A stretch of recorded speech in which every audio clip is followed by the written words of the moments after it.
Hi friends, നമസ്കാരം. നമ്മുടെ ഇഷ്ടവിശേഷങ്ങളായ പവിത്രത്തിന്റെ ഒരു അടിപൊളി വിശേഷമായിട്ട് വന്നിരിക്കുന്നത്. അപ്പൊ എല്ലാവർക്കും നല്ലൊരു ദിവസം ആശംസിച്ചുകൊണ്ട് തന്നെ നമുക്ക് വിശേഷത്തിലേക്ക് പോകാം. അപ്പൊ തുടങ്ങുമ്പോൾ തന്നെ കാണുന്നത് നമ്മുടെ പത്മവും മുത്തശ്ശിയും കൂടെ നമ്മുടെ വേദയെ കാണാൻ വന്നിരിക്കുകയാണ്. അപ്പൊ അവരകത്തേക്ക് കയറി വരുമ്പോഴാണ് വേദയുടെ ബാഗ് നിലത്തിരിക്കുന്നത്. മോളെ, ഇത് നിന്റെ ബാഗ് അല്ലേ മോളെ? അപ്പോ നിന്റെ വീട്ടില് അല്ലെങ്കിൽ ഈ വീട്ടില് നിന്റെ സ്ഥാനം ഇവിടെയാണ് അല്ലേ എന്ന് ചോദിച്ചു. അപ്പൊ ഇവരാരും ഒന്നും മിണ്ടിയില്ല കേട്ടോ. ഞങ്ങളുടെ മോള് ആരാണെന്ന് അറിയോ? അവളെ ഞങ്ങളെ എങ്ങനെയാ വളർത്തിയെന്നറിയോ? അവളുടെ പഠിപ്പ് എത്രയാന്ന് അറിയോ നിങ്ങൾക്ക് എന്നൊക്കെ ചോദിച്ച് പത്മൻ ചൂടാകുകയാണ് കേട്ടോ. അപ്പൊ എല്ലാവരും ഇങ്ങനെ നോക്കിയിരിക്കുന്നു. അതെ, ഇങ്ങനൊരു സ്ഥലത്ത് അവളുടെ സ്ഥാനം ഇങ്ങനൊരു സ്ഥലത്താണോ എന്നിങ്ങനെ ചോദിച്ചു.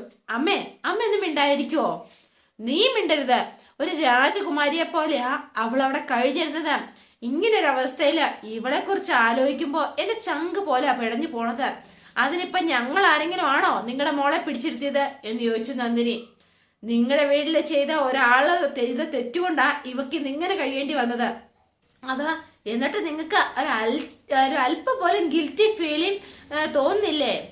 അമ്മേ പ്ലീസ് കൾച്ചറായിട്ട് സംസാരിക്കുക എന്നിങ്ങനെ പറഞ്ഞു കേട്ടോ. അപ്പൊ വേഗം തന്നെ, മോളെ നീ ആരാണെന്നും നിന്റെ വില എന്താണെന്നും ഇവർക്കാർക്കും അറിയില്ല മോളെ, അതുകൊണ്ടാ ഇങ്ങനെ സംസാരിക്കുന്നതാ. ജനിച്ച അന്ന് മുതല് എന്റെ കുട്ടി ഒന്നിനും കഷ്ടപ്പെട്ടിട്ടില്ല. എന്തിനും ഏതിനും അവക്ക് ചുറ്റും ആളുകൾ ഉണ്ടായിരുന്നു. പറയുന്നത് എന്തും അനുസരിക്കാൻ വേലക്കാരുണ്ടായിരുന്നു. അതുകൊണ്ട് തന്നെ ഇങ്ങനെ വീണ്ടും വീണ്ടും നിങ്ങളുടെ വലിപ്പം പറഞ്ഞും സാമ്പത്തിക സ്ഥിതി വിവരിച്ചും ഞങ്ങൾക്ക് ക്ലാസ് എടുക്കേണ്ട ആവശ്യമില്ല എന്ന് വേഗം നന്ദിനി അങ്ങ് പറഞ്ഞു. നന്ദിനി എന്ന് വിളിച്ചു അച്ഛൻ. മിണ്ടരുത് എന്നുള്ള അർത്ഥം. അതെ അറിയാം, നിങ്ങളുമായി താരതമ്യം ചെയ്യാൻ പോലും ഇല്ലാത്തവരാണ് ഞങ്ങളെന്ന് ഞങ്ങൾക്ക് അറിയാം എന്ന് പറഞ്ഞു. ദേവി ചെയ്തൊന്നിരിക്കെ നമുക്ക് സംസാരിക്കാം എന്ന് മാഷിങ്ങനെ പറഞ്ഞു. പ്ലീസ് ഇരിക്ക എന്ന് പറഞ്ഞപ്പോ പത്മവും മുത്തശ്ശിയും കൂടി ഇതേണ്ട അവിടെ ഇരിക്കാണ് കേട്ടോ. എന്ത് ചെയ്യാനാ, വേറെ വഴിയൊന്നുമില്ല. അപ്പൊ ഇവരുടെ അഹങ്കാര വർത്തമാനം കേട്ടപ്പോഴത്തേനും നന്ദിനിക്ക് ദേഷ്യം വന്നു. അതെ കമല എന്ന് പറഞ്ഞു. അപ്പൊ കമല കുടിക്കാനായിട്ട് എന്തോ എടുക്കാനായിട്ട് അടുക്കളയിലേക്ക് അങ്ങ് പോയി.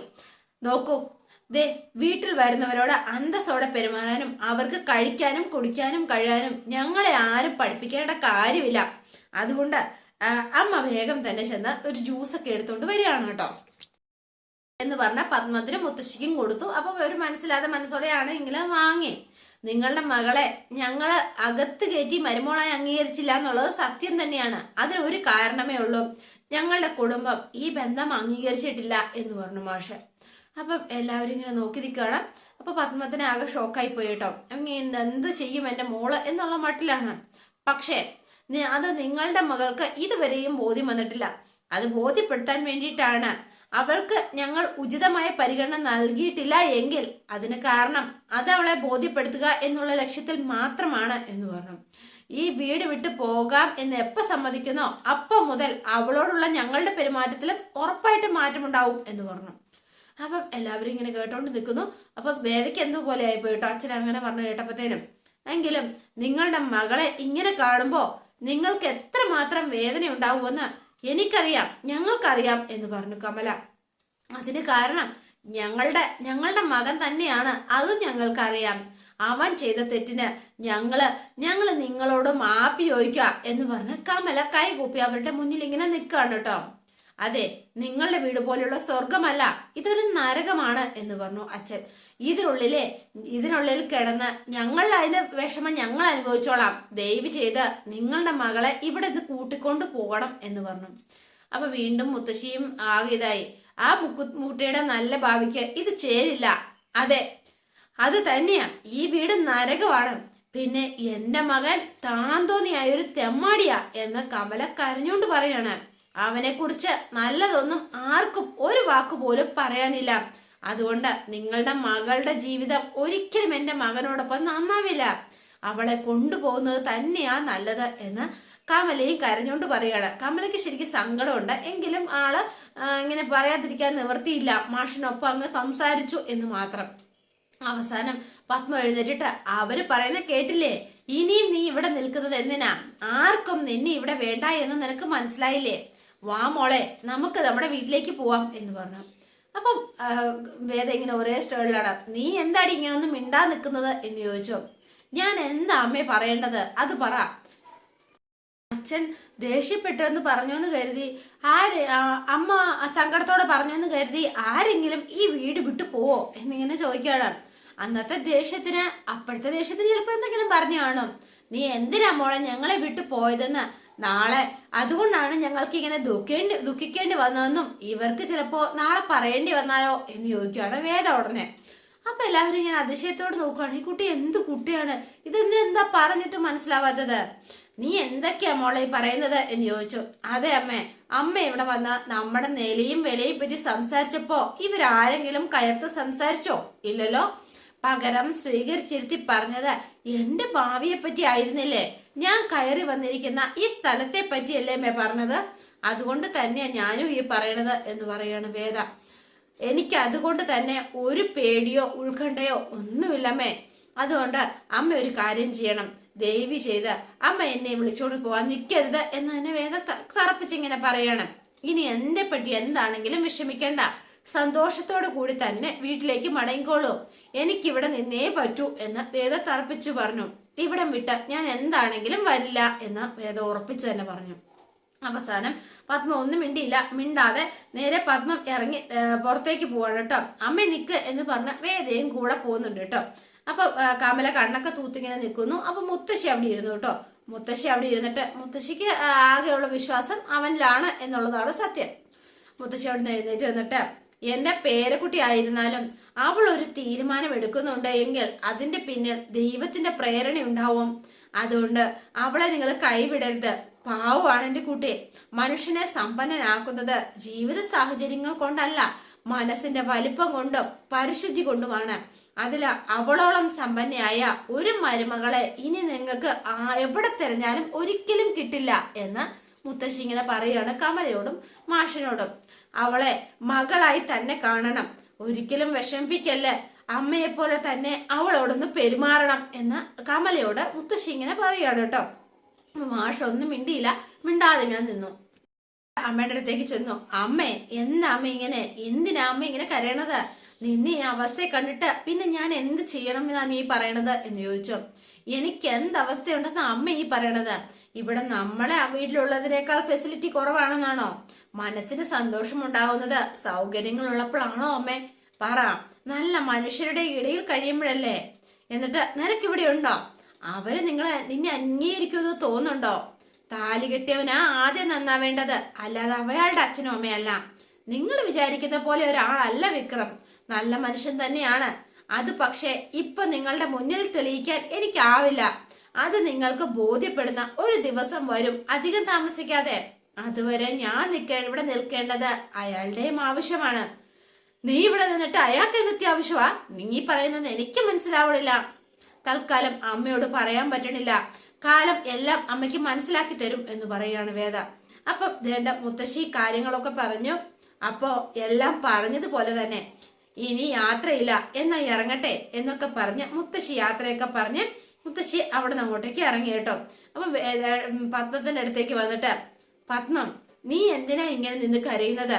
എന്താ നിന്റെ സങ്കടത്തിന് കാരണം എന്നൊക്കെ ചോദിച്ച് തൂക്കുവാണ് കേട്ടോ. അതെ, നീ വിഷമിക്കണ്ട, ഇവളുടെ മുന്നിൽ ഇങ്ങനെ കരഞ്ഞുകൊണ്ട് നിൽക്കാതെ വന്ന് വണ്ടി കയറ്, നമുക്ക് പോവാം എന്നും ആ മുത്തശ്ശി പറയാം.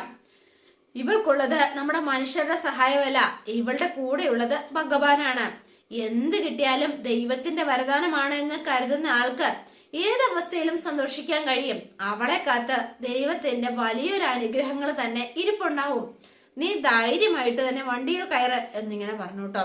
അപ്പം പോയി വരട്ടെ മോളെ എന്ന് പറഞ്ഞ വേദയ്ക്ക് പിടിച്ച് മുത്തശ്ശി ഒരു ഉമ്മയൊക്കെ കൊടുത്തിട്ടാണ് മുത്തശ്ശി അങ്ങോട്ടേക്ക് പുറപ്പെടുന്നത്. അപ്പൊ പിന്നെ കാണുന്ന വിക്രത്തിനെയാണ്. അപ്പൊ വിക്രം ഇങ്ങനെ തപ്പി നോക്കുമ്പോ പോക്കറ്റിൽ എന്തോ കണ്ടില്ല. ആള് വേഗം തന്നെ വണ്ടി തിരിച്ച് നേരെ വീട്ടിലേക്ക് വരികയാണ് കേട്ടോ. നാശം പോയി കാണും എന്നൊക്കെ വിചാരിച്ചാണ് വരവ്. വന്നപ്പോഴാണ് കാണുന്നത് വേദ ഒരു പാത്രത്തിൽ കുറച്ച് പഴമൊക്കെ ആയിട്ട് അങ്ങോട്ട് നടന്നു പോവാണ്. എന്നിട്ട് തിരിഞ്ഞിങ്ങനെ ഒന്ന് നോക്കിട്ടോ. അപ്പൊ വിക്രം ഡി എന്ന് വിളിച്ചു. നീ പോയില്ല അല്ലെ എന്ന് ചോദിച്ചു. അപ്പൊ ഒന്നും വേണ്ടിയില്ല. വേദ പതുക്കെ ആ പഴമൊക്കെ ആയിട്ട് നേരെ പുറത്തേക്ക് ഇറങ്ങി വന്നു. അല്ല, ഇപ്പൊ അങ്ങ് പോയതല്ലേ ഉള്ളൂ, അപ്പോഴേക്ക് തിരിച്ചെത്തിയോ എന്ന് ചോദിച്ചു വേദ. അല്ല, പറഞ്ഞിട്ട് കാര്യമില്ല, ജോലിയും കൂലിയില്ലാത്തവർക്ക് എപ്പ വേണമെങ്കിലും വരുവോ പോവോ ഒക്കെ ചെയ്യാലോ. ഞാൻ വന്നത് എന്റെ സ്വന്തം വീട്ടിലേക്കാ, അല്ലാതെ നിന്റെ ജസ്റ്റിസ് ശങ്കരനാരായണൻ കെട്ടിയുണ്ടാക്കിയ ആ വീട്ടിലേക്കല്ല. അയ്യോ, അതെ, അവിടെ കയറണമെങ്കിൽ അവിടെ ഈ യോഗ്യതയൊന്നും പോരാ. അതേടി, എനിക്ക് യോഗ്യത കുറവാ. എന്നിട്ട് പിന്നെ എന്തിനടി അട്ട ചോര കുടിക്കുന്നത് പോലെ ഇവിടെ കടിച്ചു തൂങ്ങി കിടക്കുന്നത്? നിനക്കങ്ങ് പോയാ പോരായിരുന്നോ? സത്യത്തിൽ പോയാലോന്ന് ആലോചിച്ചതാ. പിന്നെ എന്താടി പോവാത്തത്? നിന്നെ ആരെങ്കിലും ഇവിടെ പിടിച്ചു കെട്ടിയിട്ടോ? എത്രയും പെട്ടെന്ന് ഇറങ്ങി പോവാനല്ലേ അച്ഛൻ പറഞ്ഞത്? ആ പാവം അങ്ങനെ പറയുന്നത് നിങ്ങളുടെ പോലെ ഒരു വൃത്തികെട്ടവന്റെ ഭാര്യയായ സങ്കടം കൊണ്ടാ. ഓ, അത് ഞാൻ സമ്മതിച്ചല്ലോ. നീ ഇവിടെ ഉള്ളിടത്തോളം കാലം ഞാൻ ഇനിയും വൃത്തികെട്ടവനാകും. അത് എന്നോട് കാണിക്കാൻ വന്നാലേ എന്റെ സ്വഭാവം മാറാം. എത്ര അത് മനസ്സിലാക്കിക്കോ. എന്നാലും ഇറങ്ങില്ല അല്ല നീ എന്ന് ചോദിച്ചോ. മോനെ വിക്രമ, ഈ വീട്ടിൽ വന്ന കേറിയ അന്ന് ഞാനൊരു കാര്യം പറഞ്ഞിരുന്നോ, നിങ്ങളുടെ ജീവിതം ഞാൻ നരകമാക്കി മാറ്റുമെന്ന്. ആ പണി ഞാൻ തുടങ്ങിയില്ലല്ലോ. തുടങ്ങും. എന്നാ പിന്നെ നീ ചെയ്യാനുള്ളതൊക്കെ ചെയ്തു തീർക്ക്. തല്ലുവോ കൊല്ലുവോ എന്താന്ന് വെച്ചാ ചെയ്തിട്ട് ഒന്ന് അവസാനിപ്പിച്ചു താ, ദൈവത്തെ ഓർത്ത്. അതെ, അത് ശരിക്കും ഞാൻ അങ്ങനെ വിചാരിക്കും. എന്തെങ്കിലും ചെയ്യാം എന്ന് വിചാരിക്കുമ്പോ താലി കെട്ടിയ കോന്തനാണല്ലോ എന്ന് വിചാരിക്കും. അതോടെ ആ മൂടങ്ങ് പോവും. പിന്നെ ഞാൻ എന്ത് ചെയ്യും വിക്രമേട്ടാ എന്ന് ചോദിച്ചു.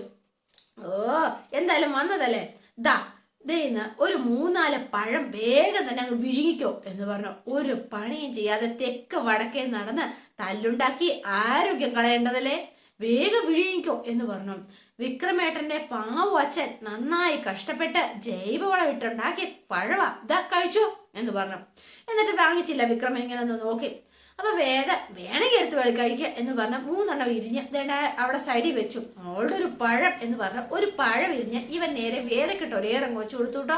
അപ്പൊ വേദ ഒന്ന് തിരിഞ്ഞപ്പം വിക്രമൻ ഒന്ന് പേടിച്ചു. എന്താ സംഭവിക്കാന്ന് ഒരു പിടുത്തവും ഇല്ലല്ലോ എന്ന് ഓർത്തിട്ട്, അയ്യോ ഇനി എന്താണാവോ. ഇങ്ങനെ വിക്രമൻ നിന്ന് പരുതാണ് കേട്ടോ. ഓടണമല്ലോ, കണ്ണ് തുറപ്പിക്കാതെ കുത്തി പൊട്ടിക്കും ഞാൻ എന്ന് പറഞ്ഞു വേദയോട്.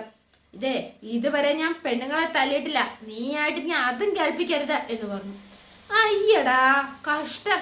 പക്ഷെ ഞാൻ അങ്ങനെയല്ല കേട്ടോ. എനിക്ക് ആണുങ്ങളെ തല്ലാൻ യാതൊരു മടിയില്ല. എന്താ കാണണോ എന്ന് ചോദിച്ചു. ഓ, ഇവള് ചിലപ്പോ തല്ലിയിരിക്കും, ഉറപ്പായിട്ട് തല്ലും കിട്ടും, അതുകൊണ്ട് മാറി നിന്നേക്കാം എന്ന് പറഞ്ഞ വേഗം വിക്രമൻ അപ്പുറത്തേക്ക് മാറി നിൽക്കാണ്. പോടി എന്നൊക്കെ പറഞ്ഞ് വേഗം തന്നെ വിക്രമൻ എന്ന കാര്യം മറന്നിട്ട് പോവാണ്. വിക്രമാദിത്യൻ ചേട്ടാ എന്നൊരു വിളി. നല്ല മധുരമുള്ള പഴയ പാളയം കൂടാൻ ഒന്ന് കഴിക്കുന്നില്ലേ, നിന്റെ മാറ്റം കൊണ്ട് കൊടുക്കടി എന്ന് പറഞ്ഞു. മാറ്റവന് തന്നെയാ തന്നത് എന്ന് വേദ ഇങ്ങനെ പറയാണ്.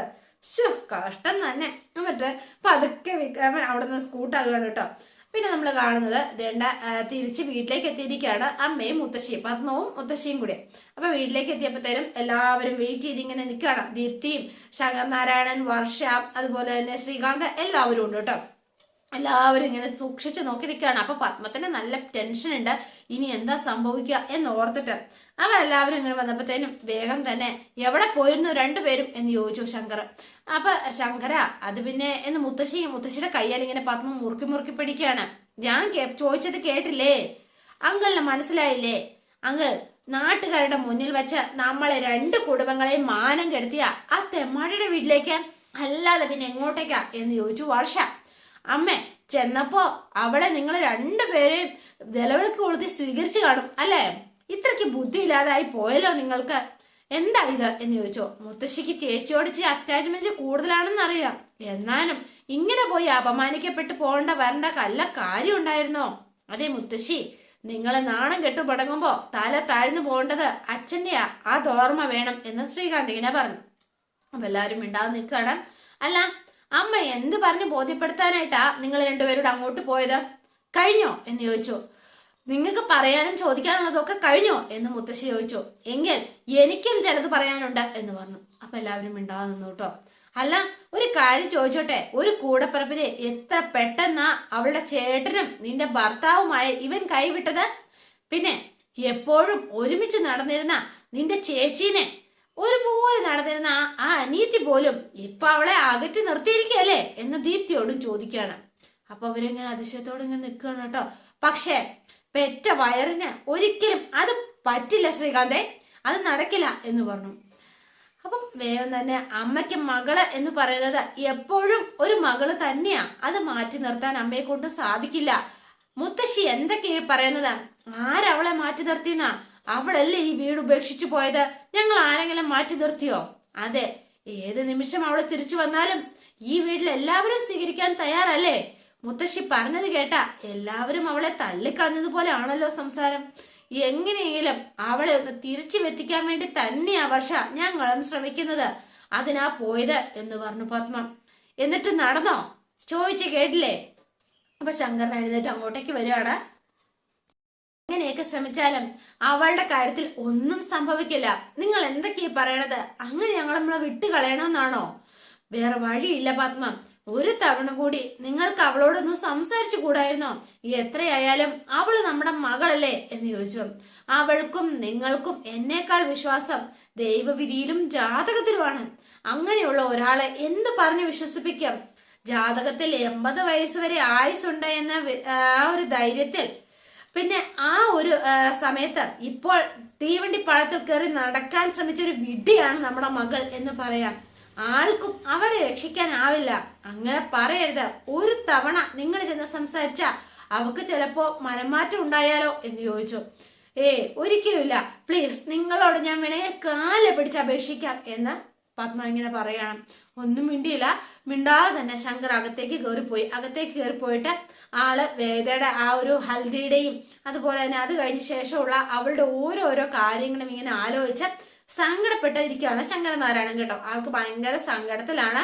അപ്പൊ എന്താ പറയേണ്ടതെന്ന് ഒന്നും അറിയില്ല. അപ്പൊ പിന്നെ എന്താ സംസാരിക്കേണ്ടതെന്ന് അറിയാതെ പിന്നെ നമ്മൾ കാണുന്നത് വേദേനെയാണ്. അപ്പൊ വേദ ദേണ്ട രാവിലെ തന്നെ ഭഗവാന്റെ മുന്നിലിരുന്ന് തൊഴുത് പ്രാർത്ഥിക്കുകയാണ്. വേദ, മഹേശ്വര നിനക്കറിയോന്നറിയാം, എങ്കിലും ഈ വീട്ടിൽ എല്ലാവരും ബിസിയാ. ഒരു പഠിക്കാത്ത പോവാത്ത വിശ്വേടനെ കൂടി ദേ തിരക്കിട്ട ഉറക്കാട്ടോ മുറിക്കാത്ത കയറി കിടന്ന്. സത്യത്തിലെ ഒട്ടും ബിസി അല്ലാത്തതേ ഈ ഞാനും എനിക്ക് ജീവിതം ഏൽപ്പിച്ചു തന്ന നീയും മാത്രാട്ടോ എന്ന് പറഞ്ഞു. അല്ല, എത്ര കാലം ഇങ്ങനെ മുന്നോട്ട് കൊണ്ടുപോവാനാ ഈ പ്ലാൻ ചെയ്തിരിക്കുന്നത്? എല്ലാം എപ്പോഴെങ്കിലും എവിടെയെങ്കിലും വെച്ചത് ശരിയാവണ്ടേ? പറയ.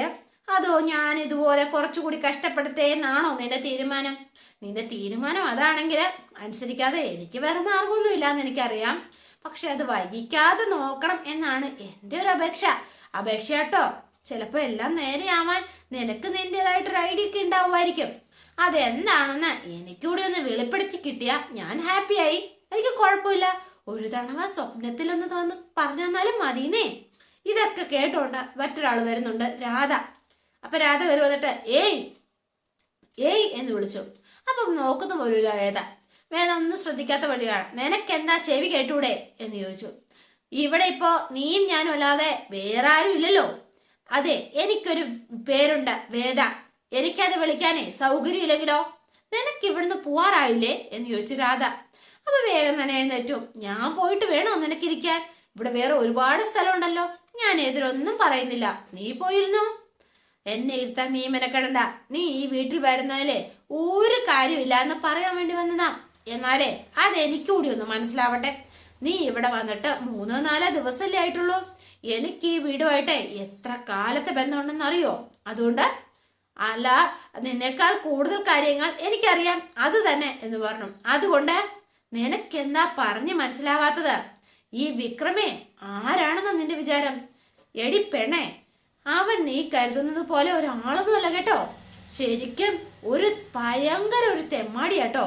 പിന്നെ മുഴുകൂടിയനാ. അത് മാത്രല്ല കേട്ടോ, ഒരു ദിവസം എത്ര പേക്കടിക്കുമെന്ന് അവന് പോലും അറിയില്ല. ഒരു 4 പാക്കറ്റ് സിഗരറ്റ് എങ്കിലും അവൻ ദിവസവും വലിക്കും. പോരാത്തതിന് എല്ലാ സാധനവും ഉണ്ട്, കഞ്ചാവും സകലതും. ടീം എമ്മുണ്ടെന്നേ എന്നോ എം ഡി. ഓ മനസ്സിലായി. അതോ പിന്നെ ഞാൻ പറയണോ, പെൺകുട്ടികളുടെ കാര്യത്തിലാണെങ്കിൽ അവ പറയുകയും വേണ്ട. സത്യമാണ് ഞാൻ ഈ പറയണത്. ഓഹോ എന്നൊക്കെ പറഞ്ഞ വേദ ഇങ്ങനെ കൈപിടിച്ച് ഇങ്ങനെ നിൽക്കുകയാണ് കേട്ടോ. അതോടെയാണ് ഇന്നത്തെ വിശേഷം അവസാനിക്കുന്നത്. ഇനി നാളത്തെ വിശേഷം ഇതിലും ഗംഭീരമാണ്. അപ്പൊ എല്ലാവരും വെയിറ്റ് ചെയ്യുക. ഇഷ്ടപ്പെട്ടുവെങ്കിൽ ലൈക്ക് ചെയ്യുക, ഷെയർ ചെയ്യുക, തൊട്ടടുത്ത ബെൽ ബട്ടൺ കൊണ്ടൊന്ന് ഞെക്കുകയാണെങ്കിൽ ഞാൻ ഇടുമ്പോൾ തന്നെ നോട്ടിഫിക്കേഷൻ ലഭിക്കുന്നതായിരിക്കും. പുതുപുത്തൻ വിശേഷമായിട്ട് എത്താം. Bye and see you again.